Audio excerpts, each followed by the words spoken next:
کیا کہنا چاہیں گے؟ وہی صحافی پیسے لے کے کہہ رہے ہیں بڑی مجبوری بن گئی تھی اور سبسڈی ایسے ہو گیا تھا. دراصل وہ اب یہ میں ان کو بتانا چاہتا ہوں 100 جوتی بھی کھا لی تو 100 گنڈا بھی کھا لیا. تعریفوں میں مصروف ہیں. آپ لوگ تو ظالم ہیں اس وقت جو ان کے خلاف خبریں ادھر دے رہے ہیں. آپ اپنی جان کی بھی حفاظت کریں. سر آپ کو پتہ ہے کہ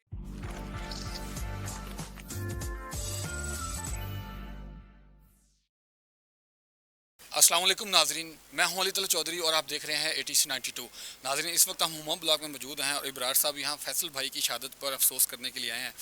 اور یہ بڑا دکھ بھرا لمحہ ہے اور یہ ہماری حکومت نے دہشت گردی کی، بلکہ پوری پاکستان کیا پوری دنیا کی تاریخ کی جو حکومتی دہشت گردی کی انتہا کر دیا ہے. اسی حوالے سے ہم ابرار صاحب سے پوچھتے ہیں کہ وہ فیصل بھائی اور ان کے لواحی کیلن کے لیے کیا ان کی خدمات جو اتنے بڑے ٹائیگر سے اس کے لیے پارٹی کی طرف سے کیا ہوگا اور دہشت گردی جو انہوں نے کی ہے اس پہ پارٹی کیا سٹانس لے گی. السلام علیکم سر. وعلیکم السلام.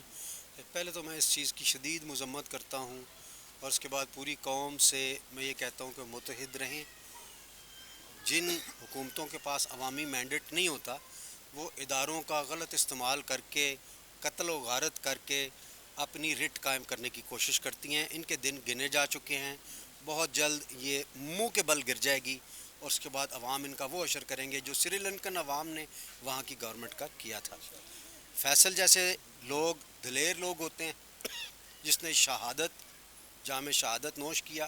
ہم اس کی فیملی کے ساتھ بطور سیاسی پارٹی، بطور انسان، بطور سوشل ورکر سب کے سب کھڑے ہیں. ہماری پارٹی نے پہلے بھی اعلانات کیے ہیں. میں نے ان کی والدہ سے بھی یہ کہا ہے کہ مجھے بھی اپنا بیٹا سمجھیں. بالکل جی. جو بھی ہماری ذمہ داری لگائیں گے ہم پوری کرنے کے لیے دامیں دمن سخنے ہر حوالے سے ہم اپنی اس فیملی کو اب اپنی فیملی کا حصہ تسلیم کرتے ہیں. جب کوئی فوجی شہید ہوتا ہے تو فوج کھڑی ہو جاتی ہے، اس شہید کی پوری فیملی کی کفالت کرتی ہے. مجھے ان کی یہ ادا بڑی پسند آتی. تو اسی طرح ہم جو عمران خان کے سپاہی ہیں ہم بھی ایک فوجی دستے کی طرح ہیں.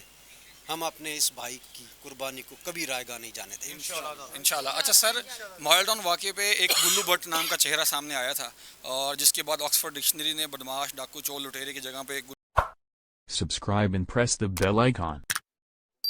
گلو بٹ جو ہے ایک ورڈ ایڈ کر دیا تھا. اب اس طرح کے گلو بٹ جو ہے وہ نون لیگ کی پارٹی میں یا جب وہ کسی بھی ادارے کے اوپر مسلط ہو جاتے ہیں تو بہت سارے گلو بٹ پیدا کر دیتے ہیں. اس پر لاسٹ ٹائم بھی کہ PTI جماعت نے بڑی کوشش کی تھی کہ اس کو کوئی سزا ہو لیکن وہ پھر بعد میں چھوٹ گیا. اب اس طرح کے گلو بٹوں کے لیے جو ہے وہ نون لیگ دوبارہ ایسی حرکت نہ کرے اور ہمارے کسی بھی سیاسی مذہبی جماعت کے لوگ، کارکن، نوجوان سارے پاکستانی ہیں، مسلمان ہیں، ہر کسی کو برابر کا دکھ ہے. شہید ہوں تو کسی سکون دہ طریقے سے ہوں، اس طرح کے نہ ہوں کہ ایک پرامن احتجاج کے لیے جا رہے ہیں. آئینی قانونی اسلامی حق ہے کہ احتجاج کیا جا سکتا ہے لیکن اس کے اوپر اتنی بڑی سزا دی جائے یہ تو پوری دنیا میں کہیں بھی نہیں ہوتا. جی میں سمجھتا ہوں کہ یہ جو پولیس گردی ہے اس میں کچھ وردی والی پولیس وردی ہے اور کچھ بغیر وردی والی دہشت گردی ہے. وہ دہشت گردی ہے اور وہ حکومت پر پڑنی چاہیے. دہشت گردی کی دفعات لگنی چاہیے اور ان لوگوں کو آئرن فسٹ کے ساتھ ڈیل کیا جانا چاہیے. کوئی رعایت نہیں برتنی چاہیے. پہلے کا گلو باٹ اور یہ والے گلو باٹ جو لوگوں کی گاڑیاں توڑتے رہے ہیں، املاک کو نقصان پہنچاتے رہے ہیں، آگ لگاتے رہے ہیں کہ بعد میں اور اسلحہ بھی لے کر آئے ہوئے تھے اور بعد میں یہ کہتے رہے ہیں کہ الٹا کہ ہم نے استعمال، وہ تو کیمرے کی آنکھ ہمیں بچا لیتی ہے. ورنہ تو یہ کوشش ان کی یہی ہے کہ سارا کچھ کر کے ہم پہ ہی ڈال دیں کہ کسی بھی طرح سے ہم نے حکومت میں رہ کے اپنے مقدمات ختم کروانے ہیں. الیکشن کو پھر گدلا کرنے کے لیے، آئندہ دوبارہ جیتنے کے لیے اس کی ریفارمز واپس لینی ہے اور اس طرح کے معاملات اور پیسہ بنانا ہے کسی بھی طریقے سے. EVM کو ختم کرنا ہے، فورن ووٹ کو ختم کرنا ہے. تو ان سب لوگوں چیزوں کے لیے وہ لوگ یہاں پہ ٹھہرے ہوئے تھے اور آپ نے دیکھا اور ہم انشاءاللہ العزیز دیکھیں گے. اللہ تعالیٰ خیر کرے گا، وہ وقت دور نہیں. سر آپ بھی سیالکوٹ سے ہیں اور علامہ اقبال صاحب بھی سیالکوٹ سے تھے اور مشرقی شاعر پورے مشرق کے تھے.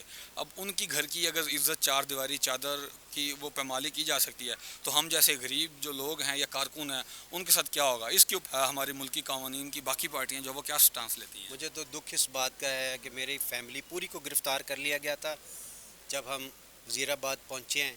میرا بھی پاکستان کے لیے بڑی قربانیاں ہیں، ہم نے بھی ہسپتال بنائے ہیں، جانیں بچانے والا. سر آپ کی خدمات تو اویزہ ہیں، ہر بچے کو پتہ ہے. جہاں یہاں پہ بھی کھڑے ہیں ان کے کراچی تک خدمات آپ کی لاہور اسلام آباد میں نہیں پورے کراچی تک ہیں. عمر کی ٹیم ساتھ لے کے گئے تھے کہ وہ ہلال احمر کی ٹیم تھی جو زخمیوں کی مرہم پٹی کر رہی تھی. ہم نے کہا ان لوگوں کو نہ پکڑو, یہ جو آپ شیل کرتے ہیں نا, شیلنگ کرتے ہیں, اس کے نتیجے میں جو لوگ زخمی ہوتے ہیں یہ ان کی مرہم پٹی کر رہے ہیں, یہ آگے نہیں جاتے جہاں بھی اس طرح کا معاملہ ہوتا ہے. انہوں نے کہا یہ چھوڑنا ہی نہیں ہم نے کسی قیمت پر, آپ ان کی مرہم پٹی کر رہے ہیں جو اسلام آباد جا رہے ہیں. جیسے اسلام آباد جانا کوئی بہت ہی بڑا جرم ٹھہرا.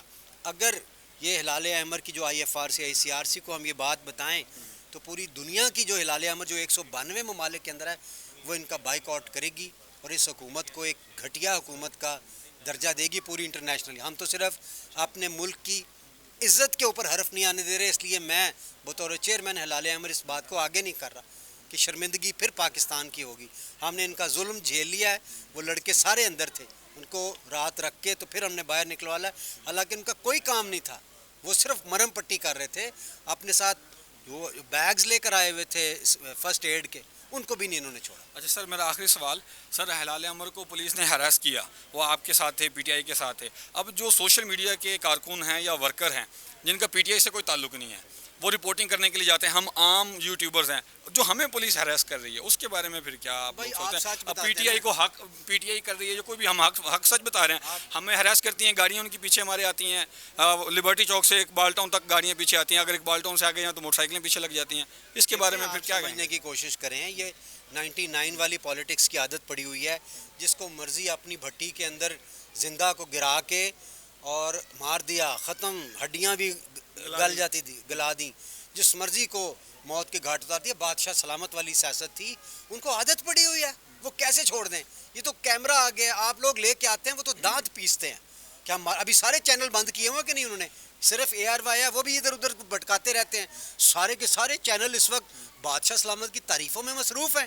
آپ لوگ تو آپ اپنی جان کی بھی حفاظت کریں. سر آپ کو پتہ ہے کہ ظالم ہیں اس وقت جو ان کے خلاف خبریں ادھر دے رہے ہیں. ہماری ٹیم کے کچھ لوگ پہلے اسلام آباد گئے تھے, وہاں سے DC نے ان کے موبائل کیمرے چھین لیا. ہم دو, میں اور AK صاحب جن پہلے آپ کا انٹرویو لیا, ہم پہلے پشاور گئے تھے, پشاور سے ہم واپس آئے اور لاہور آتے پھر ہمارے ساتھ جو ہے وہ ہمیں بڑی اچھی مہمان نوازی کی گئی ہے. کوئی فکر والی بات نہیں ہے. دیکھیں انقلاب ایسے نہیں آتے, اس کے لیے قوموں کو قربانیاں دینی پڑتی ہیں. یہ غلامی سے آزادی ایسے نہیں ملتی. ہمیں ملک مل گیا تھا, آزادی نہیں ملی. اب آزادی لینا جو ہے یہ اس سے زیادہ مشکل کام ہے, اور اس کے لیے عمران خان صاحب کوشش کر رہے ہیں, ہم ان کے ساتھ. بہت شکریہ سر. اچھا ایک کوشچن, 30 روپے پیٹرول مہنگا ہو گیا ہے, اس کے اوپر پہلے یہی جو صحافی ہیں یہ کہتے تھے مہنگائی ہوگی مہنگائی ہوگی, اب یہ بک گئے ہیں یا ان کے بے ضمیر ہو گئے ہیں؟ اب وہی صحافی کے بارے میں آپ کیا کہنا چاہیں گے؟ وہی صحافی پیسے لے کے کہہ رہے ہیں بڑی مجبوری بن گئی تھی اور سبسڈی ایسے ہو گیا تھا. دراصل وہ, اب یہ میں ان کو بتانا چاہتا ہوں, غلامی ہوتی ہے یہ کہ غلامی کے سامنے جب آپ سر جھکاتے ہیں وہ کہتا ہے تھلے بیٹھ جا, بٹھا دیتے ہیں. جب آپ بیٹھ جاتے ہیں تو کہتے ہیں لمحہ پہ جا. وہ پھر جب لمحے پڑ جاتے ہیں نا آپ, تو پھر وہ ڈنڈا اٹھا لیتے ہیں, پھر وہ سینکتے ہیں آپ کے پاس سے, اور ابھی آپ کو لمبا بھی ڈالیں گے یہ, اور آپ کو ماریں گے بھی, اور آپ کی پٹائی کریں گے خوب, کیونکہ آپ ایک غلام در غلام ابن غلام ہیں, اور اسی طرح سے غلامی آپ برداشت کریں گے تو مار خود بھی کھائیں گے اور قوم کو بھی پڑوائیں گے. اس لیے اس حکومت سے آزادی حاصل کریں. جس وجہ سے آپ کی حکومت گرائی ہے, مہنگائی کا ڈھنڈورا پیٹ کے, ڈرامے بازی کر کے, اتنا آج ٹویٹ بھی کیے ہوئے تھے سارے ہمارے سوشل میڈیا نے کہ یہی آپ نے ڈرامہ کیا تھا جی, PTI نے مہنگائی کر دی, مہنگائی کر دی. اب آپ لوگوں نے کیا کر دیا, ایک ہی رات میں, ایک ہی گھنٹے میں 30 روپے, کوئی حد ہوتی ہے 30 سال میں 30 روپے. ابھی اور اوپر جانا ہے بھائی, ابھی تو کچھ, ابھی تو دیکھو تو صحیح, ابھی انہوں نے لیٹنا ہے, ابھی صرف بیٹھے ہیں, پھر انہوں نے جوتے کھانے ہیں. پنجابی چاند نے اس کو کہتے ہیں 100 جوتی بھی کھا لی تو 100 گنڈا بھی کھا لیا. تھے کہ ہمیں ملک تو مل گیا لیکن آزادی نہیں ملی. ہم نے آزادی لینی ہے امپورٹڈ حکومت سے, امپورٹڈ نظام سے, امپورٹڈ نظام قانون سے, امپورٹڈ نظام تعلیم سے اور امپورٹڈ معیشت سے, پھر ہی ہمیں حقیقی آزادی ملے گی. اسی کے ساتھ مجھے اجازت دیجیے, بہت شکریہ, اللہ حافظ.